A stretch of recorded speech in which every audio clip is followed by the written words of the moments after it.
Yeah. Screening in selected cinemas over the next days, including Monday night at the Nova, is a film called Evicted-A Modern Romance. And it's my great pleasure to be speaking to the writer-director of Evicted, Rowan Devereux. Rowan, welcome to Movie Metropolis. Thank you. Thank you for having me on. Now, I know you've made some short or been involved in some short films, etc. Tell me about the inspiration behind making this feature film. Yeah, so I've done me and my creative partner Sophie have done about five shorts, and then we kind of made the decision, like, if not now, then when. We decided to jump up and do a feature film. And the inspiration for this one was the fact, look, that I've been evicted a lot. And it was a story that I was hearing from a lot of people at my age, and it felt different to my parents' experience. And so that's what kind of inspired us to do it. This idea of it's like the castle, but they don't own the castle, and that's kind of what I wanted to update, that kind of Australian story where everyone's renting all the time.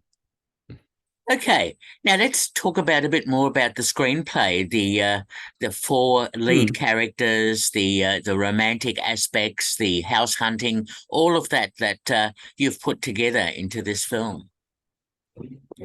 Yeah, so the film follows four characters: Maggie, Will, May, and Isabel, who wake up one morning to find they've been evicted.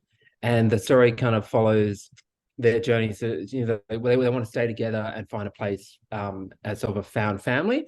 But it's also kind of the film's chapter based, and it kind of follows them, their sort of lives essentially. It's a slice of life. You kind of see them fall in love, them find and lose jobs, and kind of sort of find meaning in today's society.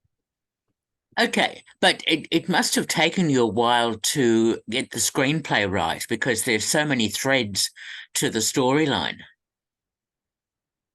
Yeah, well, that was the stage one, was writing the screenplay. It's funny, it came up yesterday during the Q&A myself process, but a lot of it was, yeah, a lot of it was kind of like, because it's an ensemble piece, it's easier but also harder at the same time. So characters have less time on screen, but then you've got to kind of, when they do, you've really got to move their stories along. So I planned, yeah, it took about a year or two before production. We had to get the script right before we went into it, but yeah, a lot of it was kind of shaping their different journeys and stuff like that. And I plotted out on a wall and kind of just slowly, it's different to a normal film because it's sort of an anthology. We kind of change characters. I could move scenes around and it wouldn't change much, the order of stuff. And so a lot of the planning around the script was kind of working out, like, when was the best time to go back to see Maggie's character or Isabel's character, and what was the most effective time to show these scenes. And a lot of the dialogue is somewhat quirky, amusing at times. There's some funny observations and some funny characters. Tell me about developing those, and are they based on real experiences? So a lot of the house inspections are based on real experiences. I did actually run into a toilet kitchen. That's a real thing you can find in Sydney. Uh, but yeah, it's a combination of fictional and non-fictional sort of characters, I guess, in a way. A lot of them, like the main four, are all kind of fictional, but some of those side characters are just playing themselves. And so it was kind of like, I knew a few people that were interesting characters, and I thought it'd be great to kind of add. So it has that sort of fictional and non-fictional kind of blend. Okay, okay. No, I found it quite amusing at times. It's quite quite clever characterizations and so on. So so of course the important thing is getting a good cast together. Tell me about finding your cast. Well, we were kind of lucky in that respect. I'd worked with Amanda before, who plays Maggie, Amanda Maple Brown, and she was in one of our short films as a smaller role. And I was like, she caught my eye. I'm like, I need to do more with her. And so it was, that character was written for her in mind. And luckily, she said yes. And same with Will, the two main leads, the script was written with them in mind. So it was very easy to kind of know what they could do. Because as I was writing, I was envisioning them. And then the rest of them, it was just sort of a casting call out. It was kind of, we'd worked with Rose as well, who plays Isabel. And Claire was someone we found through a mutual friend. But it was, like you said, the script doesn't, I think the script works because they nail every line. And you know, so much of directing, like a lot of your work gets done if you get the right cast. And I feel like we nailed the casting, which really helped the film. Okay. Tell me about having production behind you. Was there any financing involved? How did it all work? So it was all independently financed. Um, we did a crowdfunder and raised about 35,000 in January in December 2020. It was a bit of private financing, a little bit of sponsorship and in-kind support, and mostly our own money as well. So it was entirely independently financed. Okay. And was it shot during COVID? It was shot, so good question. It was shot in Sydney between the lockdowns. So it was shot, it was an interesting experience where we got through the first lockdown and Sydney opened up and we shot the whole film. And then just as we finished the sort of the pickups at the end, we went straight back in the lockdown. So it was this really odd golden period where we could shoot relatively okay without minimum restrictions, and then we went straight back in. And in a weird way, that helped us because at the time I was living, one of my housemates was the editor. And so we spent the second lockdown just editing the film. We had nothing else to do. Uh, how interesting and that time period was such a challenging one for so many filmmakers. I know. So tell me about finding locations because you've mentioned about the toilet house or whatever and that was bizarre. I didn't think that existed, but obviously it does. So tell me about the locations you used. A lot of them were friends and family. Like that was we had such a wide range of people we'd kind of rented with or we'd met along the way that all the houses are real renting houses. And essentially we just paid for a cleaner to clean afterwards and apologize. But a lot of it was, yeah, all the locations were friends of myself or Sophie, the producer. And so that's how we kind of found these really authentic locations because they were share houses. Uh-huh. Uh-huh. And so how many actual overall days did it take you to shoot? So the main shoot was about 4 weeks, and then there was a week of pickups kind of all over the joint. So we shot straight for 4 weeks with a little bit of a break in between, like 3 weeks, and then we had 1 week off and to recalibrate, and then one more week. And then after that, it was just kind of like half a day there, half a day there, kind of picking up those more random, like the stuff outside and the stuff in the tram. So in total, probably 5 weeks. Okay, okay, that's still pretty economical filmmaking. So well done on that. So it And was really fast. yeah. And did you use pretty much one camera or did you use more than one for coverage and so on? No, it was all a one camera shoot. Okay. So did you work with your actors, rehearse scenes in advance, or was it pretty much shot on the run? No. Well, I guess because of the nature of us having not much time, it was all rehearsed. We kind of rehearsed as much as we could, especially in the film. There's a lot of like scenes where four or five people in a shot together. So we did a lot of rehearsals about it when people would come in and all that stuff. So yeah, most of the script, especially like the longer scenes where Maggie and the real estate and Marcus are at the bar, that was all kind of rehearsed. And so in theory, the plan was that we just turned up and shot the rehearsal in a way. Okay. Okay. And tell me about post-production because I noticed the music and songs that you used in the film. Tell me about all of that. Yeah, so like I said, we were in lockdown and we just edited the film. And then, you know, it being a film about young people, we really wanted a soundtrack. And so we put together ideal soundtrack, which had avalanches in it, like a few up and coming bands. And we went to the record labels and we soon discovered that the music was going to be more expensive than the film. Um, so we kind of recalibrated after that and we decided like, look, if we can't get like this high-end soundtrack, let's just get all local bands. So me and Sophie spent a lot of time just going to gigs again. And we just kind of found we had the film kind of locked off by that point and we're just like, what song would be good at this bar scene? And so we would just try it. It was got a group of songs, they tried different songs and then just reached out to smaller bands. So we're really happy with the soundtrack where it's quite unique and it's quite up and coming. And so it's not names you heard of, but names that hopefully you will hear in the future. Okay, well done. Yes, I like the songs and music and so on. That seemed to work very well.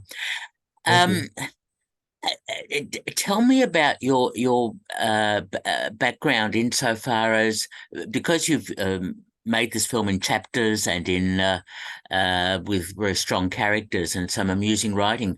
Were there any particular films or filmmakers that may have inspired the way you approached making Evicted?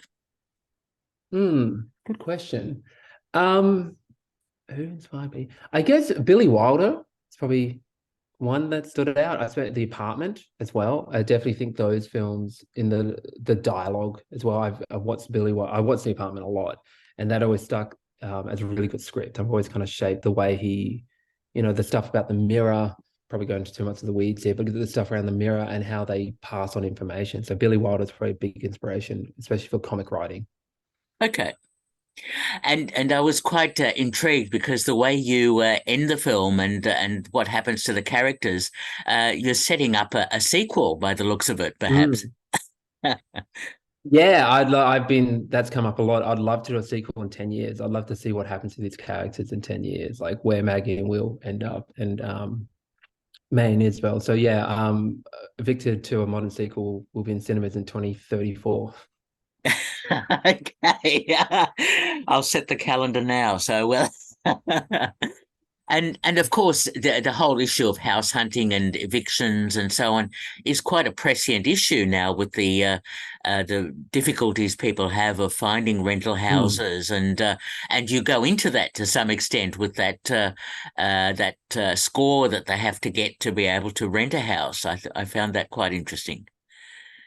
Yeah, well, that actually happened. That was one of those things where we applied for a house. This was like before COVID, like 2019, and they're like, "Oh, you put your details in this app."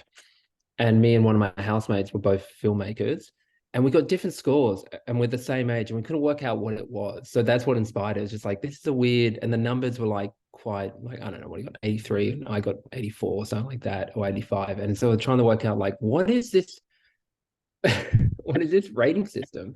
And yeah, it just really stood up as a weird way of like of picking people, not based on like, oh, they seem like a nice person or they seem trustworthy. Like, well, no, they scored 90. I'm like, that's a bit odd. Okay. It defines what makes a better rent at 90 versus 85. That is incredible, actually. Yes, that those comparisons are somewhat odious. So yeah, I agree. Mm, Um, okay, now the next thing, of course, is getting the film seen, getting the film out mm. there. Tell me about your process of having the film seen in cinemas, etc. Yeah, well, that's been a different challenge entirely. I would say the film was pretty easy to make. Actually, getting out there is much harder. Uh, but yeah, so we got into Sydney Film Festival, which was the first step. They picked it up. They really liked it. They picked it up on a working cut. So there was a bit of a mad dash to finish the film. We kind of had a picture lock, and we didn't have the music in. And they were like 3 months out, like we love it. We want to show it in June, and so we had to really hustle to get it finished. Many late nights. But yeah, we won after that. It was essentially just on the reception we got for Sydney Film Festival. We won the Audience Choice Awards, and we, straight afterwards we had, sorry, straight afterwards we had cinemas who were interested in showing the film. We don't have a big cast. I always say like the theme is the cast involved. The idea of a film about the renting market is what brings people in, but we don't have any names. We're all kind of up and coming. So we decided to just like take it on the road as well. We thought the film, played really well with audiences. So we just contacted cinemas. We did a regional tour in March this year around New South Wales, regional New South Wales, which was amazing. And then we decided, well, let's do a national one. So we're just going around Sydney, Perth, Adelaide, Brisbane, Melbourne, and Canberra, and just kind of showing it to the audiences. And cinemas have been really receptive, and they've just been giving us slots to show the film. Oh, that's excellent to hear that.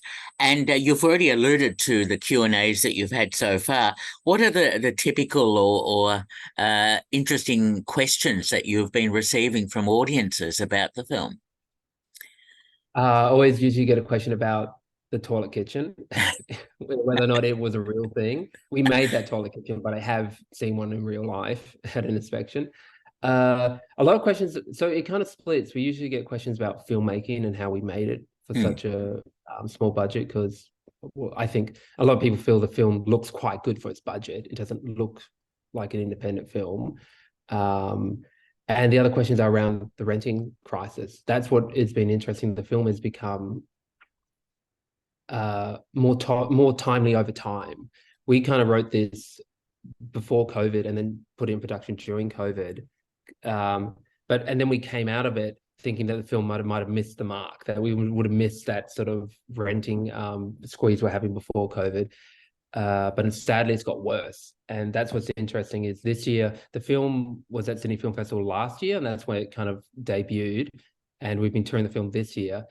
And the tenor of the Q&As have changed. I've noticed people are it's more stressed to have more things to say about it this year. And it feels like the renting crisis is really biting now.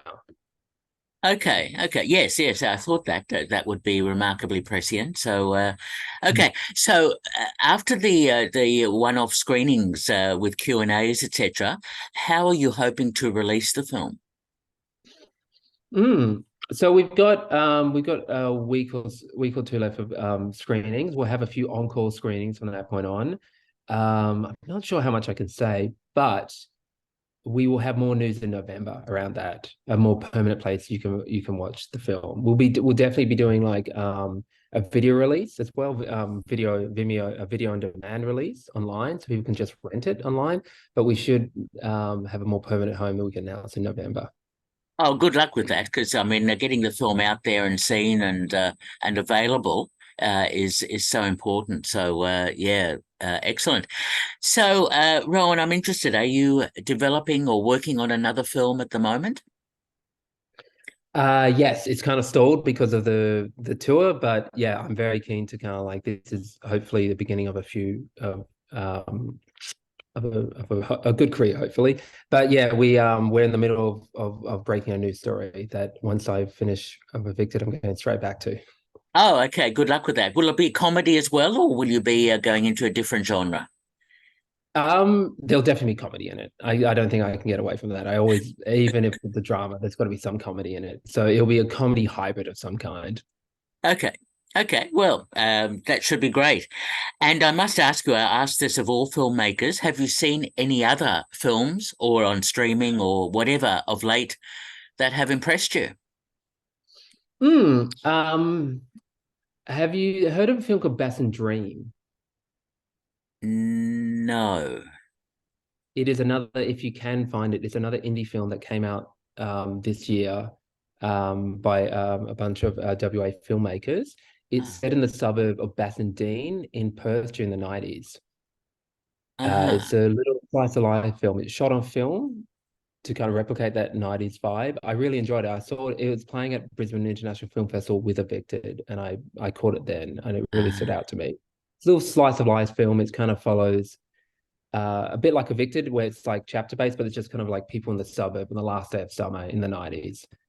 Really fun. I'd recommend if you can find it. Bass and Dream. Bass and Dream. I'll look out for it, definitely. Okay. I Well, think look, it Ron. was a terrible. I think Bass and Dream was like a terrible advertising campaign in Bass and Dean back in the 90s. Okay. All right, definitely look out for it. And by the way, does Evicted a Modern Romance have a website? Yes, evictedthemovie.com, and that's also on socials as well. You can follow us at Evict the Movie on Insta and Facebook. Excellent, excellent. And as I say, there's still a few Q&A screenings coming up, including on Monday at the Nova Cinema. And we've been speaking to the writer-director of Evicted, a Modern Romance, Rowan Devereux. Rowan, thank you so much for talking with me. Thank you for having me on. And good luck with it all. Thank you. Okay, see you later. Bye-bye. Bye.